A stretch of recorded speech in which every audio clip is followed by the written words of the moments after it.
Shalom saudara-saudara jemaat Tuhan dimanapun kita berada pada hari ini.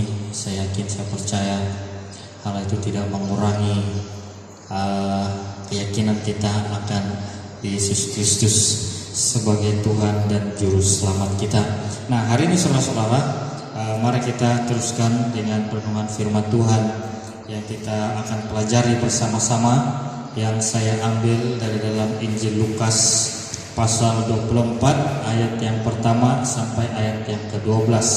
Injil Lukas pasal yang ke-24 ayat yang pertama sampai ayat yang ke-12. Firman Tuhan berbunyi demikian. Tetapi pagi-pagi benar pada hari pertama minggu itu, mereka pergi ke kubur membawa rempah-rempah yang telah disediakan mereka. Mereka mendapati batu sudah terguling dari kubur itu, dan setelah masuk mereka tidak menemukan mayat Tuhan Yesus. Sementara mereka berdiri termangu-mangu karena hal itu, tiba-tiba ada dua orang berdiri dekat mereka memakai pakaian yang berkilau-kilauan. Mereka sangat ketakutan dan menundukkan kepala. Tetapi kedua orang itu berkata kepada mereka, "Mengapa kamu mencari Dia yang hidup di antara orang mati? Ia tidak ada di sini. Ia telah bangkit. Ingatlah apa yang telah dikatakannya kepada kamu ketika ia masih di Galilea, yaitu bahwa Anak Manusia harus diserahkan ke tangan orang-orang berdosa dan disalibkan, dan akan bangkit pada hari yang ketiga." Maka teringatlah mereka akan perkataan Yesus itu, dan setelah mereka kembali dari kubur, mereka menceritakan semuanya itu kepada ke-11 murid dan kepada semua saudara yang lain. Perempuan-perempuan itu ialah Maria dari Magdala dan Yohana, dan Maria ibu Yakobus, dan perempuan-perempuan lain juga yang bersama-sama dengan mereka memberitahukannya kepada rasul-rasul. Tetapi bagi mereka perkataan-perkataan itu seakan-akan omong kosong, dan mereka tidak percaya kepada perempuan-perempuan itu. Sungguh pun demikian. Petrus bangun lalu cepat-cepat pergi ke kubur itu. Ketika ia menjenguk ke dalam, ia melihat hanya kain kafan saja. Lalu ia pergi dan ia bertanya dalam hatinya, apa yang kiranya telah terjadi. Nah, saudara-saudara, pembacaan kita hari ini sangat panjang, tapi sini menjelaskan kepada kita saudara-saudara bahwa ini berhubungan dengan Minggu Paskah, di mana beberapa hari yang lalu saya percaya kita sudah mengadakan perjamuan pribadi dalam keluarga masing-masing. Nah, hari ini saudara-saudara, berdasarkan pembacaan kita yang kita baru baca, saya membuka satu topik yang akan kita renungkan bersama-sama, yaitu makna kebangkitan Kristus. Nah, dari pembacaan ini saudara-saudara, dari pembacaan kita sebentar tadi, paling tidak kita belajar beberapa makna daripada kebangkitan Yesus yang penting. Kebangkitan Yesus yang penting bagi orang percaya. Nah, dari pembacaan ini memberikan kita pesan saudara-saudara, janganlah kita menjadi orang-orang seperti murid-murid Yesus yang mencari Yesus di antara orang mati. Nah, firman Tuhan hari ini menjelaskan kepada kita saudara-saudara, banyak orang yang berpikir pada hari-hari ini, banyak orang yang menyimpan perasaan di dalam hidupnya pada hari-hari ini saudara-saudara. Mereka merasakan bahwa kehidupan mereka sia-sia. Mereka merasakan bahwa segala sesuatu sudah terlambat. Mereka merasakan bahwa hal-hal yang terjadi di dalam keluarga mereka tidak dapat diselesaikan. Mereka merasa bahwa hutang-hutang mereka sepertinya tidak dapat dibayar kembali. Merasakan terlalu banyak pinjaman yang dibuat sehingga menekan hidup mereka, dan akhirnya mereka putus asa, dan akhirnya mereka berpikir bahwa semuanya itu terlambat. Nah, saudara-saudara, banyak orang yang hidup di dalam kesia-siaan. Kenapa? Karena mereka tidak memahami makna kebangkitan Yesus dalam hidup mereka. Banyak orang yang merasa bahwa hidup mereka hanyalah hidup yang tidak ada artinya. Kenapa? Karena mereka berpikir bahwa Tuhan tidak sanggup menolong kehidupan mereka. Nah, saudara-saudara, di dalam hidup orang-orang yang seperti ini hanya ada perkataan mustahil dan tidak mungkin. Nah, saya ingatkan di sini saudara-saudara, bahwa orang yang terlalu banyak alasan adalah orang yang sukar untuk meraih sukses. Saya ulang, orang yang terlalu banyak alasan adalah orang yang sukar untuk meraih sukses. Kenapa saudara-saudara saya katakan seperti itu? Sebab pada saat ia ingin melakukan sesuatu, alasan yang keluar dari mulutnya adalah tidak mungkin. dan mustahil. Itu adalah pemikiran-pemikiran orang yang tidak mengenal Tuhan. Itu adalah pikiran-pikiran orang kafir, pikiran-pikiran orang yang penuh dengan kesia-siaan. Tapi kita sebagai orang percaya, saudara-saudara, paling tidak kita dapat belajar daripada firman Tuhan yang kita pelajari hari ini. Paling tidak ada beberapa hal yang kita pahami daripada kebangkitan Kristus. Nah, apa makna daripada kebangkitan Kristus? Yang pertama, kebangkitan Kristus menjelaskan bahwa Kristus memiliki kuasa yang unlimited. Artinya, Kristus memiliki kuasa yang tanpa batas. Kristus memiliki kuasa yang tidak dapat dihadang oleh apa-apapun di dalam dunia ini, saudara-saudara. Dengan kebangkitan Kristus menjelaskan bahwa Dia tidak dapat dibatasi oleh ruang dan masa. Dengan kebangkitan Kristus menjelaskan bahwa tidak ada kuasa yang dapat melawan kekuatan Allah sendiri. Saudara-saudara, perhatikan, pada saat Ia mati dan Ia bangkit, artinya Dia dapat menembus ruang dan masa, di mana dia mati di antara orang yang mati dan Dia bangkit daripada orang mati, sehingga Ia bangkit menjadi Allah yang hidup yang kita yakini pada hari ini, saudara-saudara. Tuhan menang atas kematian, Tuhan menang atas kemustahilan, Tuhan menang atas segala kuasa kegelapan. Dia sanggup membebaskan kita dan memberikan kita jalan keluar.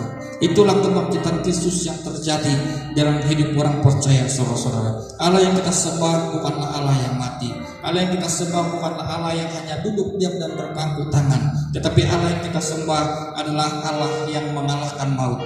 Allah yang memberikan kita kesempatan agar kita bangkit daripada segala perkara, kita bangkit daripada segala usaha, kita bangkit dalam kesehatan kita bangkit di dalam segala sesuatu yang berhubungan dengan kehidupan kita. Itu hal yang pertama, saudara-saudara, bahwa dengan kebangkitan Kristus menandakan bahwa Kristus memiliki kuasa yang unlimited. Yang kedua, kebangkitan Kristus menjelaskan bahwa firman Tuhan digenapi. Nah, ini yang sangat saudara-saudara, yang sangat menarik di sini, yaitu bahwa anak manusia harus diserahkan ke tangan orang-orang berdosa dan disalibkan dan akan bangkit pada hari yang ketiga. Maka teringatlah mereka akan perkataan Yesus itu, ayat yang ke-7 sampai ayat yang ke-8. Alkitab kita adalah Alkitab yang benar, saudara-saudara. Segala sesuatu yang tertulis di dalam firman Tuhan adalah firman Tuhan yang hidup. Pada saat kelahiran Yesus dinubuatkan, pada saat kelahiran Yesus diperkatakan di dalam firman Tuhan, maka hal itu terjadi, saudara-saudara. Dan saya yakin, saya percaya, pada saat Yesus mati, Yesus bangkit, hal itu juga adalah nubuat dan digenapi oleh firman Tuhan. Pada saat Yesus katakan kepada banyak orang, engkau akan merubuhkan bait suci, aku akan membangunnya dalam masa 3 hari. Nah, saudara-saudara, dalam hal ini Yesus dikecam. Yesus dikecam oleh orang-orang Farisi. Kenapa, saudara-saudara? Karena orang Israel pada zaman dahulu membangun bait suci berpuluh-puluh tahun, tetapi Yesus hanya mengatakan 3 hari akan membangkitkan kembali bait suci. Nah, hal itu, saudara-saudara, sebenarnya mengacu kepada pribadi Yesus. Dalam Matius 27 ayat 40, pada saat Yesus disalib dikatakan di sana, hai engkau yang mau merubuhkan bait suci dan mau membangunnya kembali dalam 3 hari, selamatkanlah dirimu jikalau engkau anak Allah, turunlah dari salib itu. Nah, satu hal yang orang-orang di sini lupa, saudara-saudara, satu hal yang orang Farisi lupa, pada saat Tuhan mengatakan aku akan membangunkannya dalam masa 3 hari, ini menjelaskan tentang pribadi Yesus, bahwa baik Allah yang sesungguhnya itu adalah tubuh Kristus yang disebut dalam bahasa aslinya Bet-El. Nah, sesudah Yesus membuktikan hidupnya adalah milik Allah, pada hari yang ketiga dari kematiannya Ia bangkit. Nah, artinya, saudara-saudara, bahwa firman Tuhan tidak hanya omong kosong. Firman Tuhan hanya tidak berkata tentang hal-hal yang tidak pasti, tapi firman Tuhan berkata tentang hal-hal yang pasti. Karena itu kebangkitan Yesus menjelaskan bahwa firman Tuhan digenapi dalam kehidupan kita. Yang ketiga, saudara-saudara, kebangkitan Kristus menjelaskan bahwa keselamatan itu ditawarkan bagi semua orang. Dalam Yohanes 3 ayat 16 sangat jelas, saudara-saudara, bahwa Tuhan Yesus berkata, karena ia sungguh mengasihi dunia ini sehingga ia mengaruniakan anaknya yang satu-satunya, yang tunggal, agar setiap orang yang percaya kepadanya tidak binasa melainkan beroleh hidup yang kekal. Dalam ayat yang ke-10 sampai ayat yang ke-12 menjelaskan, saudara-saudara, bahwa perempuan-perempuan yang tadi terkubur mengatakan kepada rasul-rasul dan yang lainnya di sana bahwa Yesus telah bangkit.